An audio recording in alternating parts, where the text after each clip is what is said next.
गौंदिया block रे civil कोर्टर नूतन गृहर भित्तिप्रस्तर स्थापन कार्यक्रम अनुष्ठित हो जाइछि। एही उपलक्षे अनुष्ठित कार्यक्रम रे मुख्य अतिथि भाव में ओडिशा उच्च न्यायालय मुख्य न्यायमूर्ति चक्रधारी शरण सिंह आभासी माध्यम रे उक्त नूतन गृहर भित्तिप्रस्तर स्थापन करथिले। सम्मानित अतिथि भाव में न्यायमूर्ति डॉक्टर विद्युत रंजन महांती उपस्थित रहिथिले।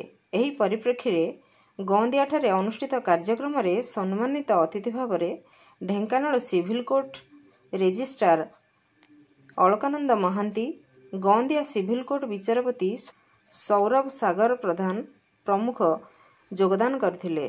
उक्त कार्यक्रम रे गौंदिया बार एसोसिएशन समस्त आईनजीवी और ढेंकानाल सिविल कोर्ट आईनजीवी तथा गौंदिया सिविल कोर्ट समस्त कार्यरत कर्मचारी माने उपस्थित रहिथिले। गौंदिया बार एसोसिएशन सभापति प्रदीप कुमार साहू समस्त को धन्यवाद अर्पण करथिले। ढेंकानालरू सौम्यरंजन महांती का रिपोर्ट, नागराज न्यूज।